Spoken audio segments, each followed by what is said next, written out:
بہت شکریہ، بہت شکریہ آپ جو آپ بتا دیں کہ بچہ پہنا دے گا. سامنے دیکھنا آپ دونوں انچارج ہو یہاں کے پتہ چلنا چاہیے رشید بھائی کام کر رہے ہیں علاقے میں اپنے. بہت شکریہ. سامنے دیکھیں سامنے. بہت شکریہ محترم جناب اسلم فکری صاحب اور رشید بھائی، آپ کا بھی شکریہ کہ آج آپ نے ہمیں بفر زون ماشاءاللہ اتوار کا دن ہے، آپ نے ہمیں مدعو کیا، اس قابل سمجھا، آپ نے ہمیں بلایا. میں اور اپنے بڑے بزرگ ہمارے تحریکی ساتھی ایک محب وطن انسان پیارے بھائی بھی میرے ساتھ موجود ہے. میں طارق بھائی آپ کا بہت شکر گزار ہوں کہ آپ نے اسلم فکری صاحب کے ساتھ مل کر ہمیں یہاں دعوت دی. اور پھر اسلم فکری صاحب ایک فلسفہ ہے، ایک سوچ ہے، اور وہ ایک داستان ہے جس کو پڑھتے پڑھتے صدیاں گزر جائیں گی، مگر ان کی محب الوطنی اور ان کے پاس جو معلومات ہے سرزمین اسلام اور پاکستان کے حوالے سے، اور اس پاکستان کے ان غازیوں اور ان شہیدوں کے حوالے سے، اور اس وطن کے ان محافظوں کے حوالے سے، تو میں ان کی اس سوچ کو اور اس قابلیت کو سلام پیش کرتا ہوں. یہ ہمارے بڑے ہیں اور میں ان کا چھوٹا ہوں. آج انہوں نے مجھے اس قابل سمجھا، اتنی عزت دی.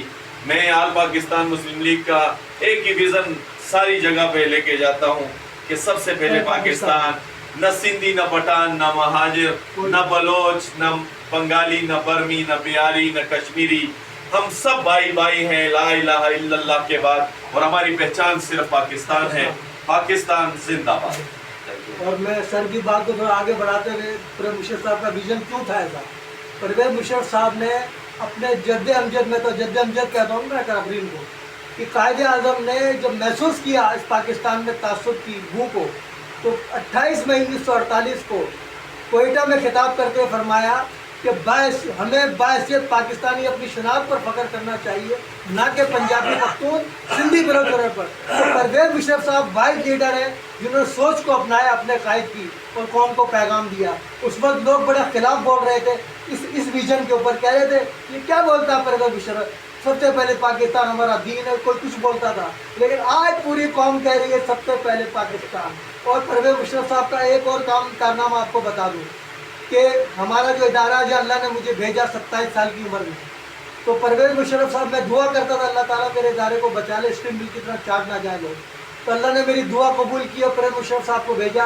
تو پرویز مشرف صاحب جب آئے تو وہ ہمارے ناظم آباد کے میجر جنرل رضا حسین صاحب کو سپارکو بھیجا. انہوں نے آتے ہی تقریر کی سپارکو میں، بولا کہ پرویز مشرف صاحب نے ہم یہ ٹاسک دیا ہے کہ لوگ جو ہے چاند پہ پہنچ گئے ہیں اور یہ ادارہ بھی سیڑھی نہیں بنا پایا، تو ہم چاند پہ کب پہنچیں گے. تو 2025 کا ٹارگیٹ دیا تھا پرویز مشرف صاحب نے ہمیں کہ 2025 میں آپ کو چاند پہ مانگتا ہوں. اللہ نے ان کو زندگی نہیں دی، ان کی روح بھی خوش ہو رہی ہوگی کہ ہم 2024 میں چاند پر پہنچ گئے. یہ پرویز مشرف کے دل سے دعا نکلی تھی جو اللہ نے پوری کی. اور اتنے کرپٹ نظام کے اندر سپارکو کو وہ کامیابی دی. ہمارے 2 سیٹلائٹ پہلے کامیاب ہوئے پرویز مشرف صاحب کے دور میں، اور پھر تیسرا جو ابھی گیا ہے 500 ٹن سے زائد وزنی ہے جدید آلات سے، یہ سب انہی کی کاوشوں کو جاتا ہے. پروفیسر ہمارے جو پرویز مشرف صاحب کو اور رضا حسین صاحب 2 محب وطن تھے جنہوں نے سپارکو کو بچایا. اور آخر میں جو میں نے تقریر کی وہاں سب کو غدار ثابت کیا بڑے مجمع میں. تو انہوں نے کہا، جنرل رضا نے بولا اسلم علی نے وہ کام کیا ہے جو میں چیئرمین ہوتے ہوئے آپ لوگوں کو آئینہ نہیں دکھا سکتا تھا. یہ ہے اصل محب وطن.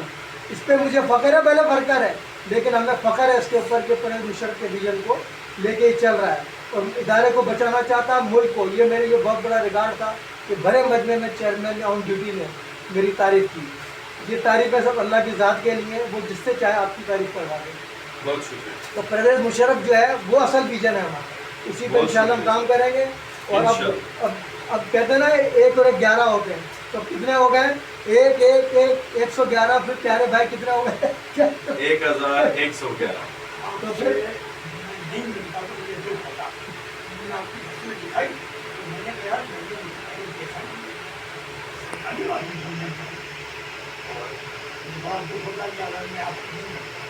حفظ ہوا ہے. اور اللہ نے میری ٹریننگ